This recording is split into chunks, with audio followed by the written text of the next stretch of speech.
Hello friends, welcome to the YouTube channel study record. Friends, आज हम discuss करने वाले हैं 28 मार्च 2019 के करंट अफेयर्स के ऊपर। फ्रेंड्स, हम लोग करंट अफेयर्स पर इसलिए डिस्कस कर रहे हैं क्योंकि हमारे एग्जाम पॉइंट ऑफ व्यू से जो करंट अफेयर्स का वेटेज है वो 10 से 15 क्वेश्चन हर एग्जाम की शिफ्ट में करंट अफेयर्स से पूछे ही जाते हैं। और अब जो हमारे करंट अफेयर्स का वेटेज हो गया है एग्जाम पॉइंट ऑफ व्यू से वो बहुत ही ज्यादा बढ़ गया है, इसलिए फ्रेंड्स हम डेली करंट अफेयर्स पर डिस्कस कर रहे हैं। फ्रेंड्स, अगर आपने पहली बार चैनल पर विजिट किया, चैनल को सब्सक्राइब नहीं किया तो चैनल को आप सब्सक्राइब जरूर कर लीजिए और इस तरीके के बेल आइकन को जरूर प्रेस कर ले, जिससे मैं जो भी वीडियो अपलोड करूंगा तो उसका नोटिफिकेशन आप तक पहुंच जाएगा। और फ्रेंड्स, मैंने डिस्क्रिप्शन में टेलीग्राम ग्रुप की लिंक दे दी है, आप टेलीग्राम ग्रुप पर ज्वाइन हो जाए, वहां पर आपको सारी पीडीएफ एक साथ अवेलेबल मिल जाएगी। और फ्रेंड्स, डेली नॉलेज बाइट्स का सेशन शुरू हो गए हैं, उसमें जनरल नॉलेज के हर दिन 20 क्वेश्चन अपलोड होते हैं। ठीक है फ्रेंड्स, 8 वीडियोस अपलोड हो चुके हैं, तो मेरी आप सबसे रिक्वेस्ट है कि आप 8 वीडियोस देख लें। अगर करंट अफेयर्स का सेशन देख रहे हैं तो डेली आप डेली नॉलेज बाइट्स का भी सेशन जरूर देखें। चलिए फ्रेंड्स, स्टार्ट करते हैं हमारा आज का सेशन। आज का सेशन हम डिस्कस करने वाले हैं 28 मार्च 2019 के करंट अफेयर्स के ऊपर। लास्ट वीडियो में हमने क्विज के क्वेश्चन को देखा था, उसका आंसर हमें डिस्कस करना था। तो क्विज का क्वेश्चन था, हाल ही में नीति आयोग ने 1 दिवसीय फिनटेक कॉन्क्लेव का आयोजन कहाँ किया? तो फ्रेंड्स, इसका आंसर ऑप्शन नंबर सी, नई दिल्ली।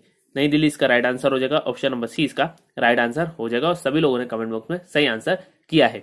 नीति आयोग ने डॉक्टर अंबेडकर अंतर्राष्ट्रीय केंद्र नई दिल्ली में 1 दिवसीय फिनटेक कॉन्क्लेव का आयोजन किया और इसका उद्देश्य भारत के फिनटेक क्षेत्र में बढ़ती ऊंचाइयों को आकार देना, भविष्य की रणनीति एवं नीतिगत प्रयासों के लिए योजना बनाना है। और इसमें SBI card, ICICI bank, Tata capital, HDFC bank और फिनटेक सहित प्रमुख वित्तीय संस्थाओं के 300 से अधिक प्रतिनिधियों की मेजबानी की गई। अब फ्रेंड्स, का आंसर न्यू दिल्ली है, तो न्यू दिल्ली से रिलेटेड जो रिसेंटली करंट अफेयर है उस पर हम ध्यान दे देते हैं। नई दिल्ली में 30वें राष्ट्रीय सड़क सुरक्षा सप्ताह 2019 का उद्घाटन होगा। राजनाथ सिंह ने वेस्ट टू वंडर पार्क का उद्घाटन नई दिल्ली में किया। इंटरनेशनल शूटिंग स्पोर्ट्स फेडरेशन विश्व कप 2019 नई दिल्ली में शुरू हुआ है। नेक्स्ट है, राइजिंग इंडिया समिट 2019 का उद्घाटन नई दिल्ली में किया गया। प्रधानमंत्री नरेंद्र मोदी ने राष्ट्रीय युद्ध स्मारक का उद्घाटन नई दिल्ली में किया। प्रधानमंत्री नरेंद्र मोदी ने नई दिल्ली में इस्कॉन मंदिर के भक्तों द्वारा तैयार की गई भगवत गीता का अनावरण किया। नेक्स्ट है, सेमीकंडक्टर कंपनी सिग्नल चिप द्वारा 4G लाइट और 5G NR मॉडेम के लिए भारत का पहला स्वदेशी सेमीकंडक्टर चिप नई दिल्ली में अनावरित किया गया। 2016-17 के लिए एकीकृत इस्पात संयंत्रों के प्रदर्शन में उत्कृष्टता हेतु 25वीं प्रधानमंत्री ट्रॉफी नई दिल्ली में प्रस्तुत की गई। नेक्स्ट है, कपड़ा मंत्री स्मृति ईरानी ने नई दिल्ली में पावरटेक्स इंडिया के तहत बुनाई और बुने हुए कपड़ा क्षेत्र के विकास के लिए एक योजना शुरू की। भारतीय सांकेतिक भाषा शब्दकोश का दूसरा संस्करण नई दिल्ली में लॉन्च किया गया। नेक्स्ट है, इंडो पैसिफिक रीजनल डायलॉग 2019 का दूसरा संस्करण नई दिल्ली में आयोजित किया जाएगा। वित्त मंत्री अरुण जेटली द्वारा मन की बात रेडियो पर एक सामरिक क्रांति नामक पुस्तक का विमोचन नई दिल्ली में हुआ। नेक्स्ट है, महिला एवं बाल विकास मंत्रालय ने नई दिल्ली में वेब वंडर वुमेन हेतु एक समारोह का आयोजन किया। दिल्ली सरकार ने one Delhi mobile application launch किया। International food and hospitality fair Aahar का 34वां संस्करण नई दिल्ली में शुरू हुआ है। और फ्रेंड्स, हम दिल्ली के इंपॉर्टेंट पॉइंट देख लेते हैं। दिल्ली के जो सीएम है वो है अरविंद केजरीवाल, दिल्ली के जो गवर्नर है वो है अनिल बाईजाल। और malaria research centre, Indian council of medical research, all India institute of medical sciences, भारतीय कृषि अनुसंधान परिषद और भारतीय कृषि अनुसंधान संस्थान, ये सब कहाँ है? ये सब न्यू दिल्ली में। तो इतने पॉइंट आपको दिल्ली से याद रखने। चलिए फ्रेंड्स, स्टार्ट करते हैं हमारा आज का सेशन। फर्स्ट पॉइंट है, हाल ही में भारत किस देश के साथ एक क्रूज सेवा शुरू करेगा? तो फ्रेंड्स, इसका आंसर है option number C, Bangladesh. Bangladesh इसका राइट आंसर हो जाएगा। ऑप्शन नंबर सी इसका राइट आंसर हो जाएगा। भारत और बांग्लादेश एक क्रूज सेवा शुरू करेंगे जो यात्रियों को सुंदरबन से ढाका तक परिवहन सेवा प्रदान करेगी। कहां से कहां तक? सुंदरबन से ढाका, सुंदरबन से ढाका। ठीक है फ्रेंड्स, और इस कदम का उद्देश्य दोनों देशों के बीच अंतर्देशीय जलमार्गों को सुदृढ़ करना है और भारत से माल बांग्लादेश के नारायणगंज और ढाका तक सबसे सस्ते संभव रूप से पहुंचाया जा सकता है। और भारत और बांग्लादेश के बीच जलमार्ग के माध्यम से बिजली कनेक्टिविटी बहुत मजबूत है। एक बार और रिपीट कर देता हूँ, बहुत इंपॉर्टेंट है। भारत और बांग्लादेश एक क्रूज सेवा शुरू करेंगे जो यात्रियों को सुंदरबन से ढाका तक परिवहन सेवा प्रदान करेगी और इस कदम का उद्देश्य दोनों देशों के बीच अंतर्देशीय जलमार्ग को सुदृढ़ करना है और भारत से माल बांग्लादेश के नारायणगंज और ढाका तक सबसे सस्ते संभव रूप से पहुंचाया जा सकता है। भारत और बांग्लादेश के बीच जलमार्ग के माध्यम से बिजली कनेक्टिविटी बहुत मजबूत है। अब फ्रेंड्स हम बांग्लादेश के इंपॉर्टेंट पॉइंट देख लेते हैं। बांग्लादेश की जो कैपिटल है वो है ढाका, बांग्लादेश की जो करेंसी है वो बांग्लादेशी टाका, और बांग्लादेश के जो प्रेसिडेंट है वो है अब्दुल हमीद। इतने पॉइंट आपको बांग्लादेश से याद रखना है। चलिए फ्रेंड्स हम देख लेते हैं हमारा नेक्स्ट पॉइंट। नेक्स्ट पॉइंट है, हाल ही में दुनिया की सबसे बड़ी ई कचरा रिसाइकलिंग सुविधा कहाँ खोली गई है? तो फ्रेंड्स इसका आंसर है option number C, Dubai. Dubai इसका राइट आंसर हो जाएगा, ऑप्शन नंबर सी इसका राइट आंसर हो जाएगा। दुनिया की सबसे बड़ी ई कचरा रिसाइकलिंग सुविधा दुबई में खुल गई है, और दुबई इंडस्ट्रियल पार्क में स्थित 2,80,000 वर्ग फुट का संयंत्र अपशिष्ट इलेक्ट्रिकल और इलेक्ट्रॉनिक्स उपकरण, आईटी एसेट, डिस्प्यूट और रेफ्रिजरेंट गैस का प्रसंस्करण करेगा, और इसकी प्रसंस्करण क्षमता प्रतिवर्ष कुल एकीकृत कचरे का 1,00,000 टन है, जिसमें 39,000 टन ई कचरा शामिल है। तो ये आपको याद रखना है। एक बार और रिपीट कर देता हूं, दुनिया की सबसे बड़ी ई कचरा रिसाइकलिंग सुविधा दुबई में खुल गई है, और दुबई इंडस्ट्रियल पार्क में स्थित 2,80,000 वर्ग फुट का संयंत्र अपशिष्ट इलेक्ट्रिकल और इलेक्ट्रॉनिक्स उपकरण, आईटी एसेट, डिस्प्यूट और रेफ्रिजरेंट गैस का प्रसंस्करण करेगा, और इसकी प्रसंस्करण क्षमता प्रतिवर्ष कुल एकीकृत कचरे का 1,00,000 टन है, जिसमें 39,000 टन ई कचरा शामिल है। अब फ्रेंड्स इसका आंसर दुबई है, तो दुबई कहाँ है? यूएई में। तो यूएई से रिलेटेड जो रिसेंटली करंट अफेयर है उसको हम डिस्कस कर लेते हैं। दुबई में विश्व सहिष्णुता शिखर सम्मेलन का उद्घाटन किया गया। आबू धाबी में गांधी जायद डिजिटल संग्रहालय का उद्घाटन किया गया। संयुक्त अरब अमीरात ने 2019 को सहिष्णुता वर्ष के रूप में घोषित किया। नेक्स्ट है, इस्लामिक सहयोग संगठन की विदेश मंत्री परिषद की 46वीं बैठक आबू धाबी में आयोजित की जाएगी। स्पेशल ओलंपिक वर्ल्ड गेम्स 2019 संयुक्त अरब अमीरात में आयोजित किया जा रहा है। अब फ्रेंड्स यूएई के हम इंपॉर्टेंट पॉइंट देख लेते हैं। यूएई की जो कैपिटल है वो है आबू धाबी, यूएई की जो करेंसी है वो है यूनाइटेड अरब एमिरेट्स दिरहम, और यूएई के जो प्रेसिडेंट है वो है खलीफा बिन जायद अल नहयान। इतने पॉइंट आपको यूएई से याद रखना है। चलिए फ्रेंड्स हम देख लेते हैं हमारा नेक्स्ट पॉइंट। नेक्स्ट पॉइंट है, हाल ही में भारत क्रोएशिया आर्थिक मंच की बैठक कहाँ हुई? तो फ्रेंड्स इसका आंसर है ऑप्शन नंबर बी, ज़ैग्रेब। ज़ैग्रेब इसका राइट आंसर हो जाएगा, ऑप्शन नंबर बी इसका राइट आंसर हो जाएगा। राष्ट्रपति रामनाथ कोविंद ने क्रोएशिया की राजधानी ज़ैग्रेब में भारत क्रोएशिया आर्थिक मंच की बैठक में भाग लिया, और भारत और क्रोएशिया ने ज़ैग्रेब विश्वविद्यालय में हिंदी व संस्कृत पीठ के खेल, पर्यटन एवं स्थापना के क्षेत्र में कई महत्वपूर्ण समझौतों पर हस्ताक्षर किए, और उन्होंने ज़ैग्रेब विश्वविद्यालय में भाषण भी दिया। ठीक है फ्रेंड्स, अब हम क्रोएशिया के इंपॉर्टेंट पॉइंट देख लेते हैं। क्रोएशिया की जो कैपिटल है वो है ज़ैग्रेब, क्रोएशिया की जो करेंसी है वो है क्रोएशियन स्कूना, और क्रोएशिया के जो प्रेसिडेंट है वो है कोलिंडा ग्रेबर किटारोविच। इतने पॉइंट आपको क्रोएशिया से याद रखने। चलिए फ्रेंड्स हम देख लेते हैं हमारा नेक्स्ट पॉइंट। नेक्स्ट पॉइंट है, हाल ही में कोमोरोस के राष्ट्रपति के रूप में किसे चुना गया? तो फ्रेंड्स इसका आंसर है ऑप्शन नंबर सी, अजाली अस्मानी। ऑप्शन नंबर सी इसका राइट आंसर हो जाएगा, अजाली अस्मानी इसका राइट आंसर हो जाएगा। हिंद महासागर द्वीप समूह के निर्वाचन आयोग द्वारा प्रकाशित परिणामों के अनुसार कोमोरोस के राष्ट्रपति अजाली अस्मानी को फिर से चुना गया है, और अजाली अस्मानी अपने निकटतम प्रतिद्वंदी मोहम्मदो अहमदा से काफी आगे थे, जिन्हें कुल मतदान के केवल 14% वोट हासिल हुए। और कोमोरोस अफ्रीका के पूर्वी तट पर ज्वालामुखीय द्वीप समूह है, जो मोजाम्बिक चैनल के हिंद महासागर के गर्म पानी में स्थित है। अब फ्रेंड्स ये कोमोरोस से रिलेटेड है, तो कोमोरोस के हम इंपॉर्टेंट पॉइंट देख लेते हैं। कोमोरोस की जो कैपिटल है वो है मोरोनी, कोमोरोस की जो करेंसी है वो है कोमोरियन फ्रैंक, और कोमोरोस के जो प्रेसिडेंट है वो अजाली अस्मानी। ठीक है फ्रेंड्स, चलिए अब देख लेते हैं हमारा नेक्स्ट पॉइंट। नेक्स्ट पॉइंट है, हाल ही में क्रोएशिया के सर्वोच्च नागरिक पुरस्कार ग्रैंड ऑर्डर ऑफ टेमिस्लाव के लिए किस व्यक्ति को सम्मानित किया गया? तो फ्रेंड्स इसका आंसर है option number B, Ramnath Kovind. Ramnath Kovind इसका राइट आंसर हो जाएगा, ऑप्शन नंबर बी इसका राइट आंसर हो जाएगा।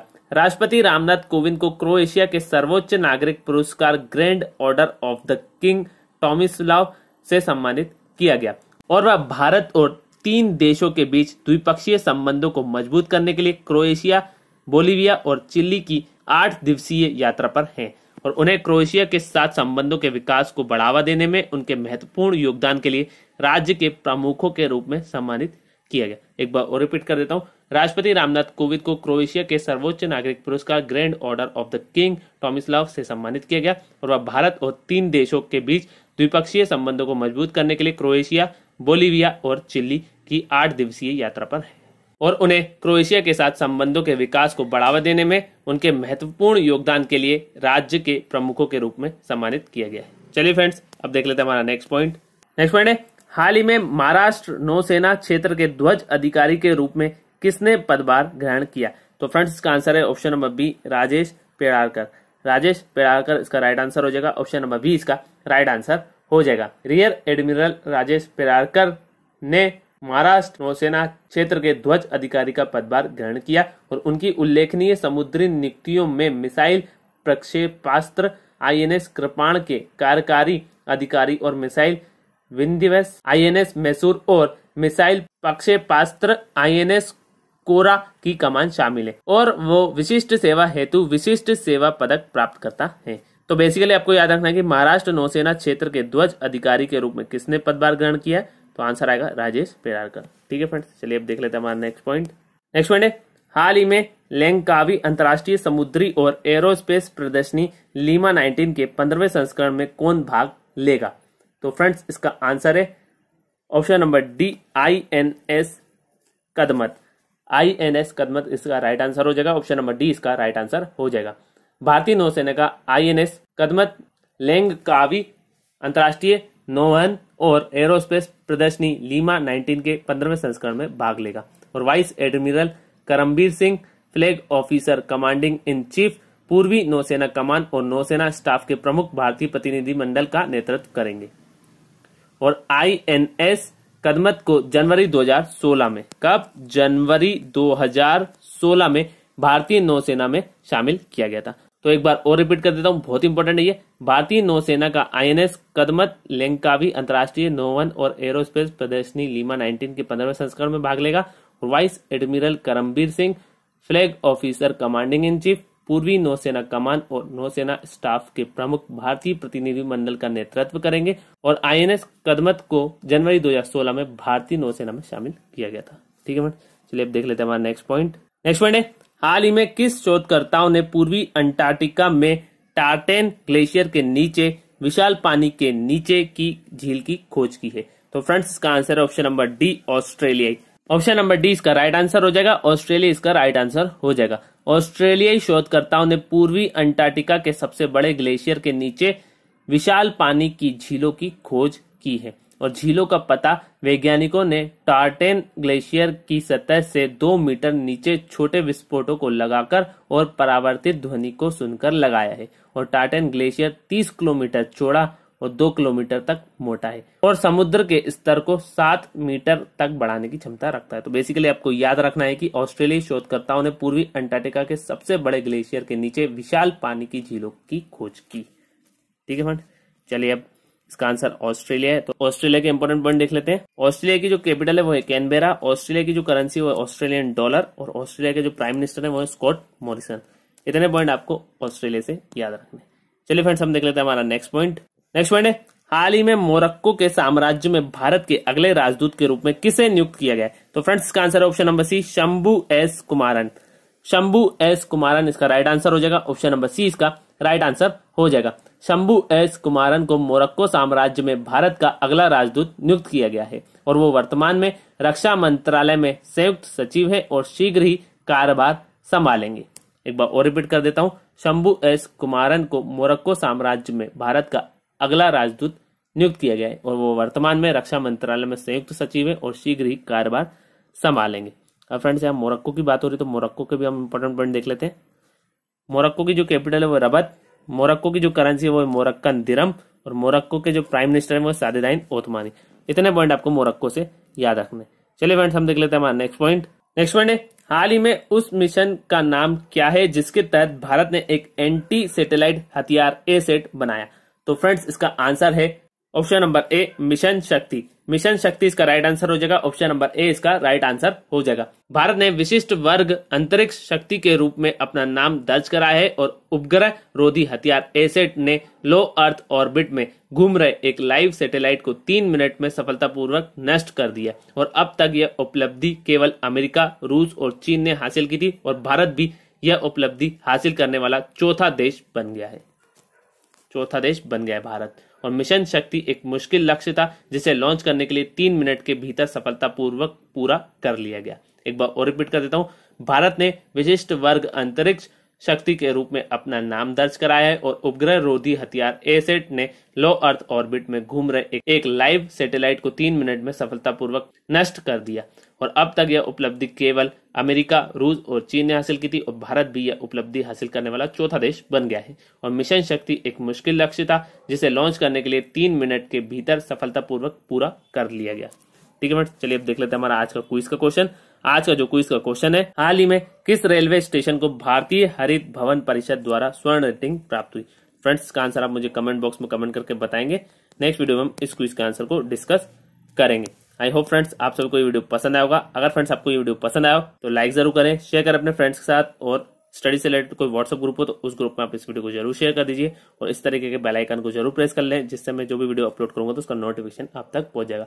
और फ्रेंड्स, डेली नॉलेज बाइट्स के सेशन शुरू हो चुके हैं। अगर आप ये वीडियो देख रहे हैं तो मेरी आप सबसे रिक्वेस्ट है कि आप डेली नॉलेज बाइट्स के भी वीडियोस भी जरूर देखें। Thank you friends for watching. Have a nice day. Thank you.